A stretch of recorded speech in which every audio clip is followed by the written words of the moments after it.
नमस्कार, Navbharat times online में आपका स्वागत है। मैं हूं अविनाश पांडे। महाराष्ट्र में राज्यसभा का चुनाव हो चुका है और इस वक्त मेरे साथ में बातचीत करने के लिए बीजेपी के नवनियुक्त जो राज्यसभा के सांसद हैं धनंजय महाडिक जी वो हैं। उनके साथ बात करेंगे। महाडिक साहब, नवभारत टाइम्स में आपका बहुत बहुत स्वागत है। नमस्ते। सबसे पहला सवाल सर यही रहेगा कि जो कांटे की टक्कर कही जा रही थी, 10 दिनों से हम यही सुन रहे थे, शिवसेना, बीजेपी, धनंजय महाडिक, संजय पवार, आखिरकार आपने चारों खाने चित किया है। इस जीत को आप कैसे देखते हैं और किस तरह से जनता के लिए काम करें? ये जीत जो है ये भारतीय जनता पार्टी की जीत है। ये जीत जो है वो हमारे नेता आदरणीय देवेंद्र जी फडणवीस जी और चंद्रकांत पाटिल जी, इनकी जो रणनीति है उसकी जीत है।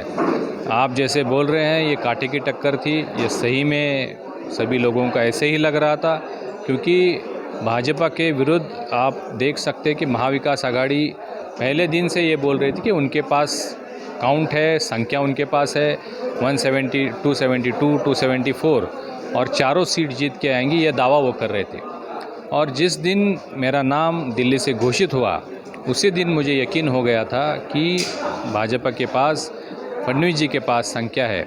और जिस दिन हमने पर्चा भरा, नॉमिनेशन भरा, उस दिन फडणवीस जी ने ये घोषित किया था कि भाजपा की तीनों सीट जीत के आएंगे और उसका नमूना आपको कल देखने को मिला, उसका प्रत्यय आपको कल देखने को मिला। जो रणनीति भाजपा की ओर से चलाई गई उसकी जीत कल हुई है।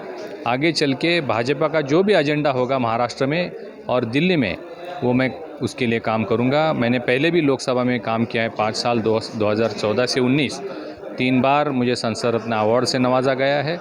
मुझे अच्छा नॉलेज है, मेरा स्पीच अच्छा है, मैं लोगों की समस्याएं वहाँ पे अच्छी तरह से रख सकता हूँ, इसका मुझे पूरा विश्वास है।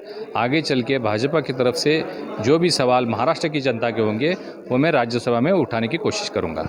आपने रणनीति का जिक्र किया तो यही सवाल मेरा है कि आखिर आपको क्या लगता है किन रणनीतियों के तहत आपने उनको हराया और उनकी क्या कमियां रहीं? कहीं जो एक घमंड होता है या ज़्यादा आत्मविश्वास होता है वो चीज़ें थी? किस तरह से जीता आपने? ये आप कह सकते हैं कि उनका आत्मविश्वास ज़्यादा था, क्योंकि उनके पास पावर है, सत्ता है और संख्या होने का दावा वो कर रहे थे। बहुत दबाव भी उन्होंने अपने सदस्यों पे रखा था, आपने सुना होगा, देखा होगा। 4-5 दिन पहले से उन्होंने अपने सभी एमएलए साथियों को होटलों में बुलाया था, उन पे दबाव चल रहा था, दबाव बनाए रखा था। जबकि महाराष्ट्र में भाजपा के जितने भी एमएलएस थे वो अपने अपने क्षेत्र में काम कर रहे थे, लोगों से मिल रहे थे, अपने विकास काम कर रहे थे। दबाव होने की वजह से इस 10-15 दिनों में उनके जो सहयोगी सदस्य है या जो निर्दलीय एमएलए है, उन्होंने कई बार ये घोषित किया कि ये जो महाविकास आघाड़ी के खिलाफ कई बार कुछ घोषणाएं उन्होंने की थी, किसानों के मुद्दे पे हो या हॉर्स ट्रेडिंग के मुद्दे पे हो। और इसी के चलते इसका नतीजा आपको राज्यसभा में देखने को मिलेगा। ये भी घोषणा फडणवीस जी ने की थी और वो हमें कल देखने को मिला है। यही इक्वेशन, यही समीकरण आपको नज़र आता है विधानसभा में जो भी हाल में होने वाले हैं कुछ दिनों में? विधान परिषद अभी 20 तारीख को उसका चुनाव होने जा रहा है। अभी उसकी स्ट्रेटजी पक्की नहीं हुई है, ऐसे हमारे नेता फडणवीस जी ने अभी कहा है। तो मुझे बस इतना ही कहना है कि राज्यसभा तो सिर्फ झांकी है, विधान परिषद अभी बाकी है। सर, कुछ नॉन पॉलिटिकल सवाल लेते हैं जनता से ये भी कि नेताजी हैं आप, तो नेताजी की क्या दिनचर्या है, कैसे आप उठते हैं, क्या करते हैं, जनता को ये भी जानना है। बहुत लोग आपको फॉलो भी करते हैं, तो आप किस तरह से उठते हैं, क्या रूटीन रहता है, कुश्ती वगैरह या जो भी चीज़, वो थोड़ा सा आप फॉरवर्ड टाइप में? जी देखिए, मैं एक स्पोर्ट्स फैमिली से बिलोंग करता हूँ। मेरे फादर बहुत बड़े रेसलर थे, मैं रेसलर रह चुका हूँ, मैं नेशनल रेसलिंग चैम्पियन था, मैं बॉक्सिंग नेशनल चैम्पियन था।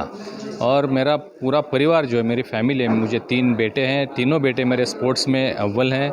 बड़ा बेटा वो फेंसिंग में वर्ल्ड चैम्पियनशिप खेल चुका है, दूसरा बेटा स्विमिंग में नेशनल इंटरनेशनल खेल चुका है और तीसरा बेटा कृष्णराज जो है वो इंटरनेशनल फार्मूला 3 कार रेसिंग में वर्ल्ड चैम्पियन है। तो पूरी हमारी स्पोर्ट्स फैमिली है। दिनचर्या यही है कि रोज़ सुबह जल्दी उठो, वर्जिश करो, एक्सरसाइज करो, अच्छा खाना खाओ। हमें कोई भी बुरी लत, बुरी आदत नहीं है, कोई व्यसन नहीं है।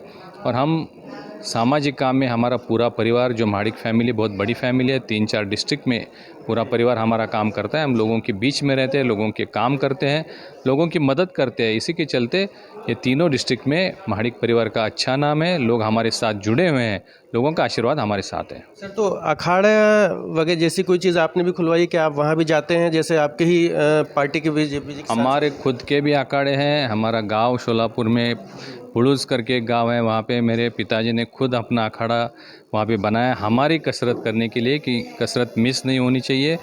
कोल्हापुर में शाहूपुरी तालीम जो बहुत 100 साल पुरानी हमारे जो छत्रपति शाहू महाराजा थे उन्होंने बनाई थी, वहाँ पे मैं प्रैक्टिस करता था।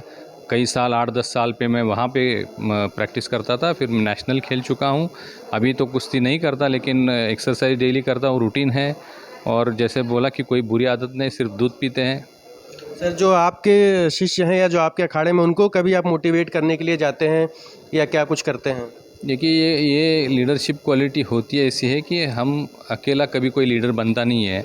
हमें अपने साथ अपने जो सहयोगी होते हैं उनको भी लीडरशिप में आगे बढ़ाना होता है। और कोल्हापुर में बाय गॉड्स ग्रेस बहुत अच्छी मेरी टीम है, बहुत सारे युवा मेरे से जुड़े हुए हैं। इस बीच मेरी पत्नी अरुंधति महाडिक वो महिलाओं के बीच काम करती है, उनका भी बहुत अच्छा महिलाओं का संगठन है। करीबन 30-35 हज़ार महिलाओं का संगठन उनका खुद का है। वो महिला क्षेत्र में वो काम करती हैं, उनके अपब्रिंगिंग के लिए वो काम करती है। मेरे तीनों बेटे अभी यूथ में काम कर रहे हैं, उनका भी अपना खुद का युवाओं का बड़ा नेटवर्क है। तो ये सब सोशल लाइफ और ये पॉलिटिक्स में भी काम आती है। चलते चलते सर, आखिरी सवाल ये रहेगा, सामंजस्य किस तरह से बिठाते हैं? आपने बताया कि पूरा परिवार जो है स्पोर्ट्स फैमिली का है और आप राजनीति में हैं, तो दोनों के बीच में समय कैसे मिलता है, खुद के लिए, परिवार के लिए और समाज के लिए? देखिए, कोई भी काम करना हो तो उसके लिए लगन की ज़रूरत होती है। और जैसे मैंने पहले बोला कि मैं स्पोर्ट्स फैमिली से बिलोंग करता हूँ, तो जीत हार की जो आदत है वो स्पोर्ट्स की वजह से लगती है। कभी भी हारते हैं तो उसका बुरा नहीं मानना चाहिए, कभी भी जीतते हैं तो उसका उस दिमाग में नहीं आना चाहिए। तो वो और संयम पॉलिटिक्स में ज़रूरी होता है। ये हम साथ ये सिद्धांत लेके हम इसमें काम कर रहे हैं और यही सिद्धांत पॉलिटिक्स में काम आता है। बहुत बहुत शुक्रिया सर, बहुत सारी शुभकामनाएं। तो ये थे महाडिक साहब जो बता रहे थे कि परिवार, समाज और पॉलिटिक्स में किस तरह से सामंजस्य बिठाना है और आगे भी जनता के सवाल राज्यसभा में उठाते रहेंगे। अविनाश पांडे।